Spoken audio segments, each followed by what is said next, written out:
Welcome to the farm set. Today we are getting ready for growing season.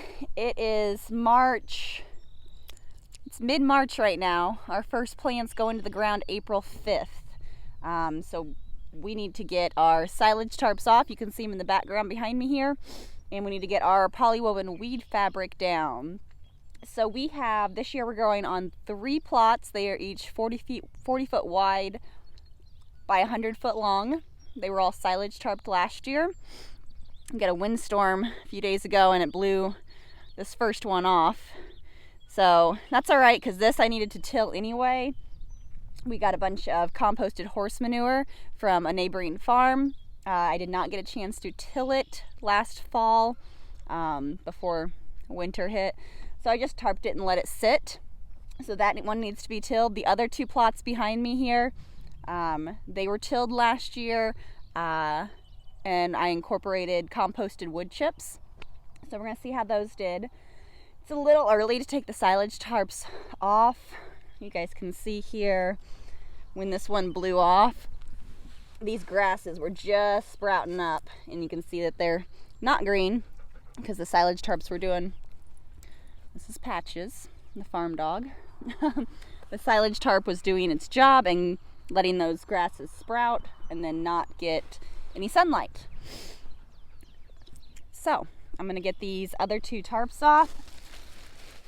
We got a rainstorm last night and got about an inch of rain. And so you can see there's some water sitting on it. It's not ideal to take these off. When you have water on them, it can get really heavy, especially when you're doing it as one person. But I did this last year. It's definitely doable. It just takes some more time. So I'll set this camera up, let you guys watch how I do it. And yeah, you guys can let me know if you have any questions, but it's pretty self-explanatory.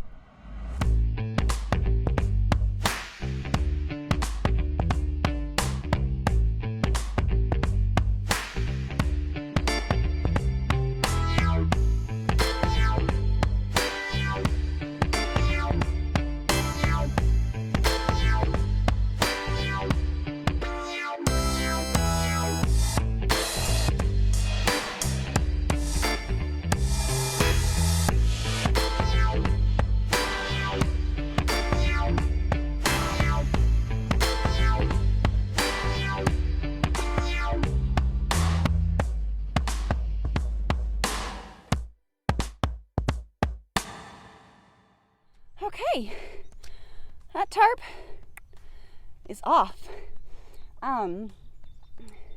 So it doesn't take that long. I would say that maybe took a half hour, but it's very, very physically demanding when there's water on it. Not so bad when it's dry. Catching my breath here.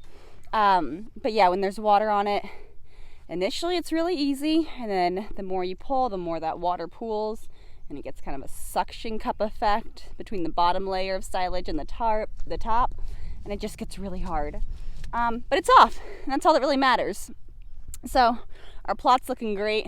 So many red wigglers everywhere. And what I'm gonna do now is, it's not very windy today, which is perfect. It's one of the reasons I decided to do this today. And now pull it, so essentially it's upside down, reverse of what it was. I'm gonna pull it all the way back out, let it dry for a little bit, and then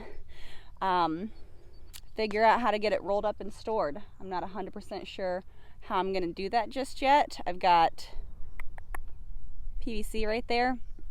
I might try and roll it around that. One of our to-dos this spring is to build a trailer, like something we can mount on our trailer that has maybe like a fence top rail with a handle on it, so we can like fold our silage tarp in half and then roll it.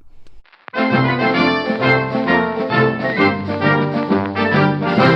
now I'm just going to pull this silage tarp back out where it was essentially, but there won't be any water on it.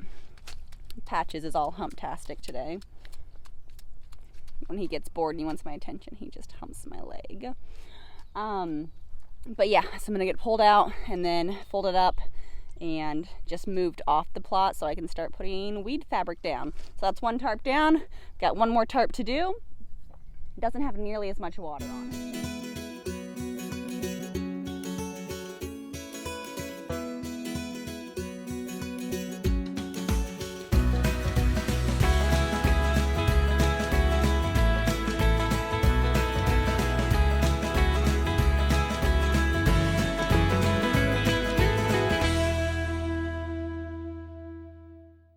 a quick post-tarp removal interview so you can get my real opinion.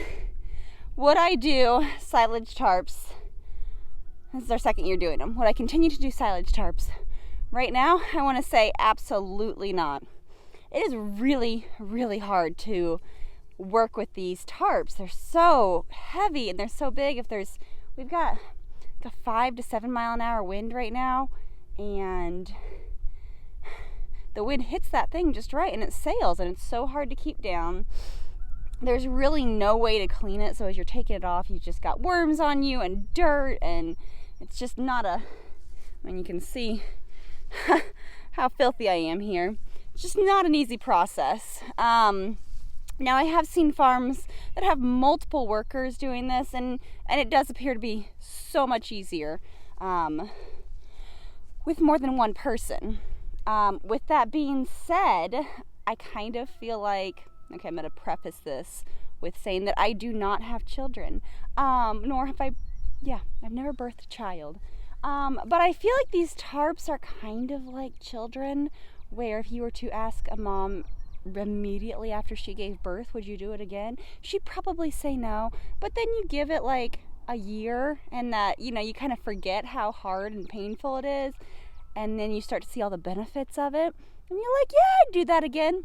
That's kind of how silage tarps are, for a really probably inappropriate analogy. Anyway, so immediately after having to deal with tarps, I would say no. It is so hard, and I hate it. It took me about an hour to get both tarps off, and that does not include like the 6 to 8 breaks I had to take just to give my fingers and my legs a break. But then I look at our dry, beautiful plots, and we're not even into spring yet. It's not even the first day of spring. And the rest of our fields are wet and soggy, and our field plots, they're beautiful. They've got lots of worm activity. The weeds here are, popped up and have died, and so they're super easy to pull. So after seeing the benefits of it, will continue to use silage tarps. There's a few areas where water's holding down here, but that's my fault. That's just where I left tractor imprints last year and did not smooth it out with the yard roller. We didn't have one at the time. So yeah, that's that whole process. So what I have to do now is roll this tarp up. I've already rolled up one. It's down there. So I've got to get the second one rolled up so that if we get some wind, it doesn't blow away. I have no idea how I'm going to store these yet. We can move them with our tractor's bucket loader, but I don't know where I'm going to store them yet. So right now they're just going to sit in the yard. What's next? The other kind of negative thing about this, we use these sandbags as weights, and you can see it just takes a ton of sandbags to hold these things down in like winter winds.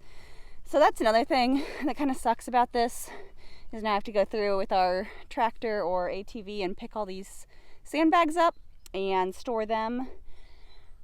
I know a couple of other farmers, Michael Kilpatrick in particular, who uses like old, I believe it's like firefighter hose that are no longer useful to the fire department, and he fills those with water and lays them along his tarps. He says those are pretty heavy too, so I'm not sure. I think it would be a cheaper option if you can get them for free, but as far as wait time to assemble, disassemble, store, I don't know if it really makes that much of a difference. So overall, really happy with how our field turned out after using the silage tarp. Patches is enjoying the warm weather, and he's happy to have this tarp off. I'm gonna get this tarp rolled up and taken care of, and then I will post another video about our polywoven weed fabric and how I'm going to lay that out and what that looks like. So hopefully you guys found this useful. There are pros and cons to using silage tarps. The biggest priority for us on our farm is to avoid tilling. The idea of the soil being alive, having its own, living ecosystem of microbes, that makes sense in my head to me. And that's just not something I want to disturb. It just isn't a practice that I want to rely on our farm. Even though we have the tractor, we have the tiller, we use it when we need to. But if it means a little more work for me to have healthier, diverse soil, I'm willing to do it. So that's my 2 cents. If you guys have any questions, feel free to leave them in the comments. And if you use a silage tarp and you know any better way to get water off of it before you pull it off, other than just letting it dry in the sun, or most importantly, if you have a cool way that you've learned how to store these and move them around your farm, please leave a comment below and let me know.